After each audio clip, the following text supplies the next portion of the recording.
حضرت میاں شیر محمد شرک پوری علیہ رحمہ فجر کی نماز کے بعد یہ ٹوٹیاں نہیں جس طرح ہوتی تو وہ چھوٹا سا برآمدہ تھا، تو برآمدے کے اوپر بیٹھ کے وظائف کرتے تھے اور پھر اشراق کی نماز تک وہاں بیٹھتے اور پھر تشریف لے جاتے۔ گرمی کی شدت تھی تو حضرت فرائض کی ادائیگی کے بعد وہاں چلے گئے، تو نمازیوں نے آپس سے مشورہ کیا کہ یار حضرت کو عرض کریں کہ بارش کے لیے دعا کی جائے۔ تو حضرت جا کے وہاں اپنے وظائف میں لگ گئے، تو انہوں نے کہا چلو ہم مسجد کے سین میں کھڑے ہو جاتے ہیں، حضرت توجہ کریں گے تو عرض کریں گے۔ تو جتنے نمازی تھے وہ سارے صحن میں کھڑے ہو گئے اور برآمدے کے اوپر میاں صاحب وظائف میں لگے۔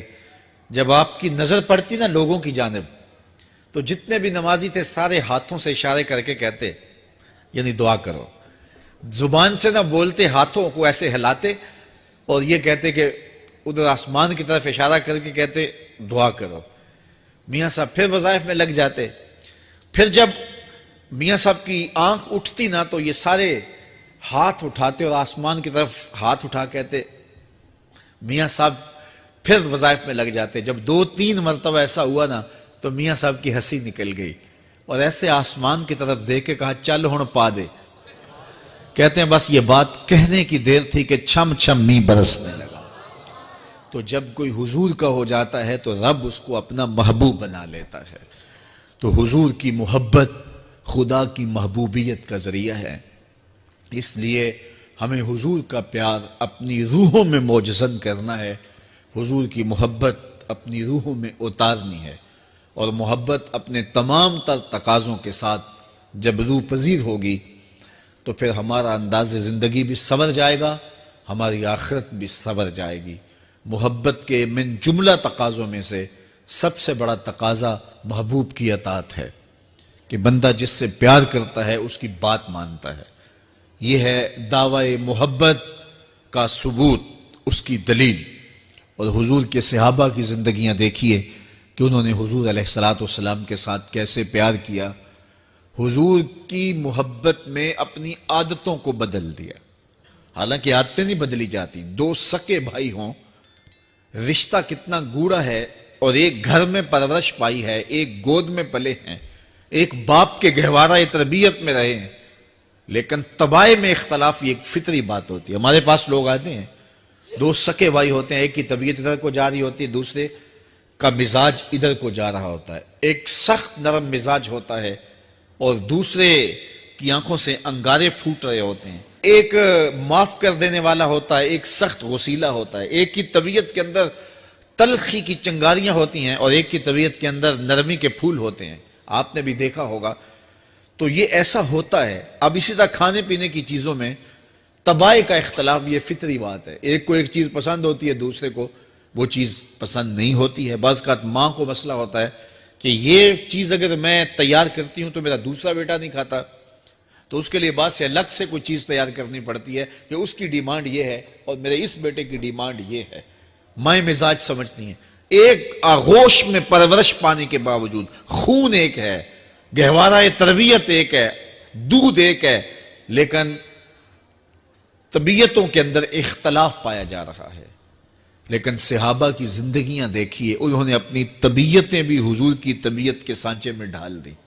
حضرت انس بن مالک کو کسی نے دیکھا کہ وہ شوربے سے کدو کے ٹکڑے نکال نکال کے کھا رہے ہیں، تو کہا یہ کیا کر رہے ہو؟ کہا میں نے ایک دن حضور کو یوں کرتے ہوئے دیکھا تھا۔ تو طبائع کا اختلاف یہ ایک فطری اختلاف ہوتا ہے، لیکن صحابہ نے اس کو بھی چھوڑا اور حضور کی محبت کے سانچے میں ڈال دیا۔ پھر اس چیز کا انتظار نہیں کیا کہ حضور کا فرمان کیا ہے، حضور کی چاہت پہ اپنے مزاج کو بدلا۔ اللہ اکبر۔ حضور علیہ السلام مدینہ المنورہ کی گلی سے گزر رہے تھے، ایک گنبد نما مکان بن رہا تھا، اور ایسے مکان حضور کو پسند نہیں تھے۔ تو آقا کریم علیہ السلام نے پوچھا یہ مکان کس کا ہے؟ کہا فلاں انصاری کا ہے۔ حضور گزر گئے، چہرے پہ تھوڑے سے ناگواری آثار حویدہ ہوئے۔ کسی نے اس صحابی کو بتا دیا کہ حضور گزرے تھے، تیرے مکان کو دیکھا، شاید پسند نہیں آیا۔ 2-4 دن کے بعد حضور دوبارہ گزرے، دیکھا کہ وہاں ملبے کا ڈھیر پڑا ہوا تھا۔ فرمایا اس صحابی کو بلاؤ، بلایا گیا، کہا میں پرسوں ترسوں گزرا تھا، تیرا مکان دیکھا تھا، یہ کیا ہوا؟ عرض کی میں نے گرا دیا ہے۔ فرمایا کیوں؟ عرض کی سنا تھا آپ کو پسند نہیں، سنا تھا آپ کو پسند نہیں، میں اور آپ دیکھیں ہمارا کیا کیا حضور کو پسند نہیں، سر سے لے کر پاؤں تک، نجی زندگی سے لے کے سیاسی زندگی تک، اپنے امور ذات سے لے کر کے اپنی معاشرتی زندگی تک، ہمارا کیا کیا حضور کو پسند نہیں، اور ہر وہ چیز بدل دیں جو حضور کو پسند نہیں۔ محمد دی زیارت محمد دے رنگ وچ، اے ٹھگ بازیاں جانے پیارا محمد صلی اللہ علیہ وسلم۔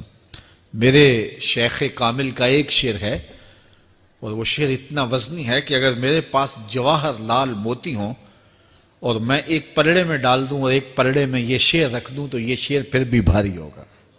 یاری لا تو پاک نبی سنگ، اے پر پوری یاری، پھر درود قبول ہے تیرا لکھ نہ لوں ایک واری۔ 1.25 مرتبہ درود پڑھنا ایک طرف، اور ایک دفعہ حضور کی ذات پہ درود پڑھنا، ان کی محبت کے سانچے میں یوں ڈھل کر کے جو وہ کہتے ہیں وہ میری زندگی کا عمل ہے، یہ اس سے وزنی ہے، یہ اس سے بھاری ہے۔ تو حضور کی محبت، حضور کے ایک صحابی تھے، وہ حضور کو ملنے آئے، اور آئے تھے بحرین سے۔ اچھا، انہوں نے حضور کو سلام کیا تو حضور نے رخ پھیر لیا، ناراضگی کا اظہار کیا، تو وہ سمجھے کہ شاید حضور نے ایسے ہی رخ پھیرا ہے، تو جدھر حضور نے رخ پھیرا وہ ادھر جا کے سلام کرتے ہیں، تو حضور نے پھر رخ پھیر لیا، سمجھ گئے کہ حضور ناراض ہیں۔ اب انہیں سمجھ یہ نہیں آ رہی تھی کہ ناراضگی کا سبب کیا ہے۔ وہ اصحاب رسول سے پوچھنے لگے کہ حضور مجھ سے ناراض لگتے ہیں، آپ میں سے کوئی بتا سکتا ہے کہ حضور کیوں ناراض ہیں؟ اللہ اکبر! آج تو کوئی بڑا باپ ہو، مرشد ہو، استاد ہو، ناراض ہو جائے اور شاگرد کو ناراضگی کی وجہ معلوم نہ ہو تو وہ الٹا ناراض آگے سے ہو جاتا ہے کہ میں نے جرم کیوں کیا ہے کہ استاد کا مزاج بگڑ گیا ہے۔ اللہ اکبر! لیکن ذرا دیکھیے، رنگ دیکھیے محبت کے، وہ صحابہ سے پوچھتا پھرتا ہے کہ حضور مجھ سے ناراض ہیں، مجھے بتائیے کہ کیا سبب ہوا؟ تو انہوں نے کہا کہ یہ تیرے ہاتھ میں جو سونے کی انگوٹھی ہے، اس سے حضور ناراض ہیں، کیونکہ حضور اس کو منع کر چکے ہیں۔ امت کے لیے سونا چاندی حضور نے امت کے مردوں کے لیے منع فرما دیا، صرف 4.5 ماشے سے کچھ کم کی انگوٹھی چاندی کی، اور وہ بھی عدد میں 1 ہو، شریعت نے جائز رکھی ہے۔ اگر 2 ماشے کی 2 ہوں گی تو پھر بھی جائز نہیں۔ عورت کو جائز ہیں 10 انگوٹھیاں پہنے، سونے کی پہنے، چاندی کی پہنے، یہ اس کا زیور ہے۔ مرد کو زیور کی ضرورت نہیں ہے، زینت کی ضرورت نہیں ہے، لہٰذا مرد کے لیے 1 انگوٹھی رکھی گئی ہے، وہ بھی اس لیے کہ اگر وہ کہیں مشکل میں ہو تو اس کو بیچ کر کے 2 وقت کا کھانا لے سکے۔ باقی اس کے لیے انگوٹھی 4.5 ماشے سے کم کا چاندی یا سونا 1 ماشا ہی کیوں نہ ہو، اس کے لیے جائز نہیں ہے۔ تو اس نے سونے کی انگوٹھی پہن رکھی تھی، لیکن اسے حرمت کا پتہ نہیں تھا، تو اس نے کہا کہ حضور مجھ سے کیوں ناراض ہیں؟ تو صحابہ نے کہا شاید یہ اس انگوٹھی کی وجہ سے ناراض ہیں۔ تو اس نے یہ نہیں کہا کہ مجھے تو پتہ ہی نہیں تھا، میرا کیا قصور؟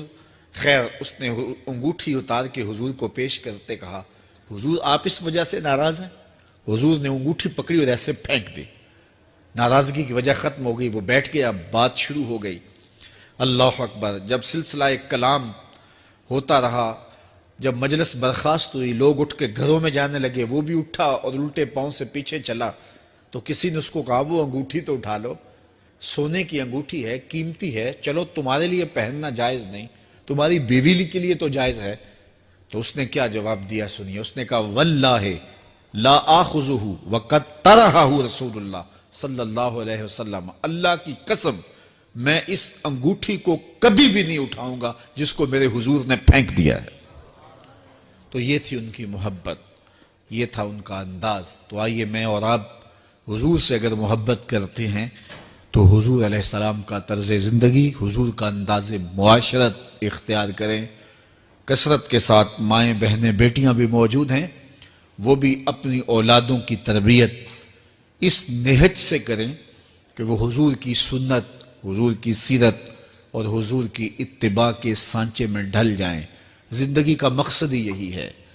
آئے، بڑے ہوئے، جوان ہوئے، بوڑھے ہوئے، چلے گئے، ہم سے پہلے بھی چلے گئے، ہم بھی چلے جائیں گے، بعد میں آنے والے بھی چلے جائیں گے، لیکن حقیقی کامیابی اس کو نصیب ہوئی جس نے اس دنیا پہ آ کے دنیا کی زندگی کے مقصد کو سمجھا۔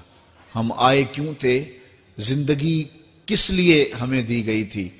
اکبر الہ آبادی نے کیا ستھری تنقید کی تھی، کیا بتائیں احباب، کیا کار نمایاں کر گئے، بی اے کیا، نوکر ہوئے، پینشن ملی اور مر گئے۔ یہ کوئی کام نہیں ہے، ہماری زندگی کا کوئی مقصد ہے جس لیے ہم انسان ہیں، اشرف المخلوقات ہیں۔ دیکھیے گدھا سارا دن بوجھ اٹھاتا ہے، اللہ اکبر۔ میرے صاحب نے ایک گدھے سے بھی ایک موازنہ کیا ہے کہ سارا دن جو ہے وہ بوجھ اٹھائے اور کام کرے، اور پھر مالک اس کو غذا بھی نہ دے، وہ جا کے روڑیوں سے اور باہر سے جا کے چر کے پھر آ کے کام مالک کا کرے، مالک اس کو دے بھی نہ، اور وہ باہر سے کھا کے آئے اور کام مالک کا کرے۔ تو اگر بندہ ہو کے، انسان ہو کے اگر نہ کرے تو میرے حضور نے ایک لمبی ربائی ہے، اس میں آخر میں لکھتے ہیں، تو چنگا یعقوب یا کھوتا، تینوں شرم نہ آوے۔ کہ اگر وہ ایک گدھا بھی کام کرے، اپنی پیٹھ پہ بوجھ لا دے، اور تو اپنے مالک کے لیے کچھ نہ کرے، اور ساری نعمتیں مالک نے تجھے دی ہیں اور عزتیں اور آبرویں تیرے نام کی ہیں، اور تو اس کا حق ہی ادا نہ کرے، تو پھر کس طرح تیرے سے؟ تو پھر اولئک کل انعام بل ہم اضل، فرمایا تو چوپایا ہے بلکہ چوپایوں سے بھی بدتر ہے۔ تو میں اور آپ اپنے آپ کو انسان ثابت کریں، آج موقع ہے۔ سے ثابت نے اجے حواس تیرے، سے ثابت نے اجے حواس تیرے، کر لے نیکیاں رج کے تو، اڑیا رب رسول کیوں پل بیٹھو، آ رب رسول ول پج کے تو، آئی موت ایتھے رہسن کم تیرے، آئی موت ایتھے رہسن کم تیرے، نیکیاں کر لے بھج کے تو، کی آکھ سن لوگ یعقوب تینوں، جب ٹر پیوں سر منہ کج کے تو۔ وہ وقت آئے گا جب تنیاں باندھ دی جائیں گی، جب دونوں جانب سے کفن باندھ دیا جائے گا، پھر پردہ ہٹا کے دیکھا جائے گا، پھر بند کر دیا جائے گا۔ وہ لمحے کتنے دردناک ہوں گے، وہ گھڑیاں کتنی دردناک ہوں گی۔ آج مجھے اور آپ کو اللہ نے موقع دیا ہے، تو آج حضور کی سیرت کو اپنانے کا، اپنی روحوں میں اتارنے کا عزم کر کے